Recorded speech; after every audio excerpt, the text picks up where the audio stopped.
omega CT. Since this is a linear filter, it's almost obvious at this point that this has got to be minus cosine, because it's moving us back 90 degrees all the time, is what the transfer function is doing. And so if I had x of t equal to xi of t times cosine of omega ct minus xq sine of omega ct, I forgot a t here on the argument, what is the Hilbert transform of this? Okay, well, now look at this. First I say, the carrier frequency better be big enough that whatever's in xi and xq are modulated out to positive frequencies and modulated down to negative frequencies. What happens, okay, since I've seen this, I can think of, if that's true, okay, the bandwidth of this xi and xq are much less than the carrier frequency, then basically I can use this result at every single frequency, so I get xq of t times cosine of omega ct plus xi of t times sine of omega ct. And essentially what's happened is the Hilbert transform has moved the two components, has swapped them. There's a sign change on one of them that happens. Okay. If now I go back to my original definition of the analytic equivalent that we had just a few moments ago, which I'm overlaying here. Here's my xa. It's this x of t plus j times this x check of t. If I go through, I multiply the second waveform by j, and I start grouping terms, what I will see after some minor algebra is that xa of t is equal to xbb of t, the baseband equivalent. Remember, this is xi plus j xq times e to the j omega c t, using the Euler's formula, which is that e to the j omega ct is cosine omega ct plus j sine of omega ct. So you follow through that algebra. Now this is kind of interesting, because if I reverse this, if I wanted to get the baseband equivalent and I knew both some function and its Hilbert transform so I could form the analytic signal, then I would get xa of t times e to the minus j omega ct. Well, that would be kind of useful. I could take any signal, okay, that's up in passband, modulate it down so that its carrier frequency looks like 0, because that's what this e to the minus j omega ct is. So I take its Fourier transform and just drop it down to DC. So what this means is it's real easy. If I have the Fourier transform of some system, I form, let's say, xa of omega, which is going to have all of its energy centered around some carrier frequency. And what I do is I say, okay, if I want the xbb, okay, just go here, stick in xbb, call that 0, and reindex the axis, and there I am. So just redraw DC at your carrier frequency to get the baseband equivalent. That's all you got to do in the Fourier transform. So that's a neat trick, okay, to turn something that's in the passband into a baseband type waveform. And it turns out, as we're going to see as we progress here, you can do this for not only carrier modulated signal, but you can do it for the channel also. So we're going to get everything in terms of baseband equivalence. Let's take another look at this from just a little bit different perspective of Fourier transforms. Yes, sir? Yes, sir, I can. I got to get it. This one? Right there?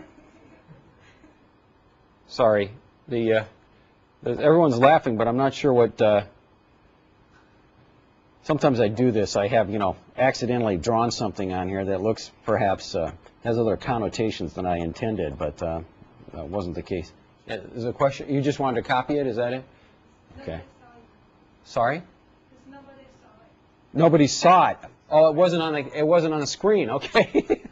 I thought maybe I drew something I shouldn't have by accident here. Okay. Here we go.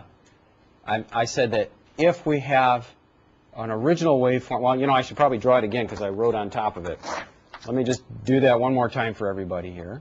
If I have a Fourier transform of a signal, and this is the frequency axis, and I have some carrier frequency, omega c, and I look at that signal out here at high frequencies, then to get the baseband equivalent, if I already knew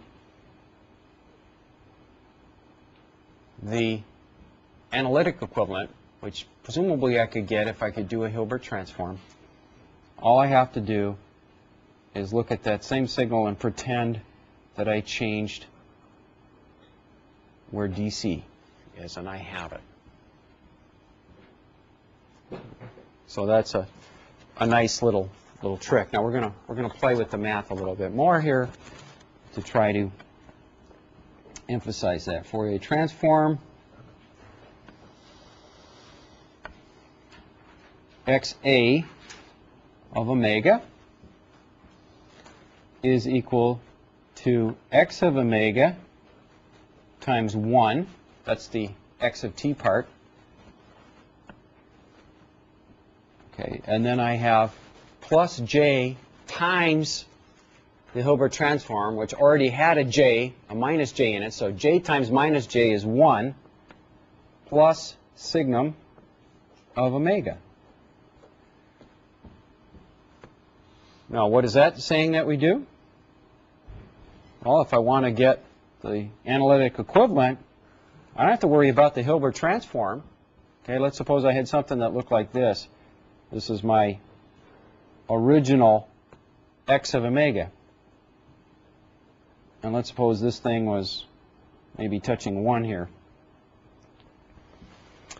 Then XA of omega is going to have no negative frequencies, clearly, because for negative frequencies, what's going to happen? I got 1 plus minus 1, that's 0.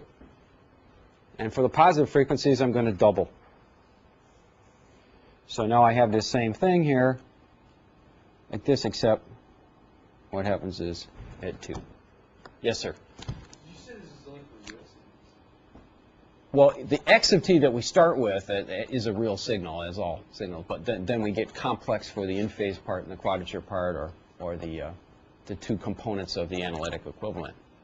There's a real and imaginary part. Okay, I understand Yes, sir? So is the correct intuition that the negative frequency, for some signal modulated up at some carrier, that the negative half of, that the part of that signal below the carrier just doesn't matter? Yeah. Essentially, that's what's happening, and the analytic signal is formalizing that. It's just saying, okay, let's look at positive frequencies. If you want, we took the negative part and we just stuffed it back, since it was symmetric to begin with. So the assumption is that it's symmetric. You know, it had the same magnitude, opposite phase, but we moved it over here. Is there any chance of it actually not being symmetric across the carrier? Well, this one was not, because the carrier is probably right here. So it is not it's not symmetric around the carrier frequency. I see. Okay. It is symmetric around 0 because it's a real waveform, which was his question. The one that we started with was real. Okay, now this is complex because it's no longer symmetric around DC. Okay, so actually, what I'm going to suggest is we're right at the edge of the. We've got about a minute left, but I'm going to refer you to an example. Take a look at it. It's in the beginning of chapter 2. But I've got a signal I call x of t, which is actually a QAM signal. It's one specific point in a constellation was transmitted with a symbol rate of 1 megahertz and a carrier frequency of 10 megahertz. And it's the 1-3 point. You can see the amplitude here is 1. And I got 3 sync of 10 to the 6 t again, times sine of 2 pi 10 to the 7th t. And basically, what we proceed to do there in the example, which you take a look in the notes, is construct from this the baseband equivalent, the analytic equivalent, and we go back and forth and we show that all the relationships that we just we just talked about momentarily are in fact, hold for that particular example. So take a good look at that. What we're going to begin with then on next Tuesday's lecture, at the beginning of the lecture, is the one topic I didn't get to today, which is the passband channel. It's a complete replica of everything you saw for the passband signal, but we're going to think of it as h of t, the impulse response of the channel, instead of x of t, the input to the channel. We're going to go through the same set of relationships, and then we're going to figure out how from the two baseband equivalents to get the baseband equivalent of the output of the channel. What do we do with it in a receiver as we proceed next week? Okay, so we'll see everybody then.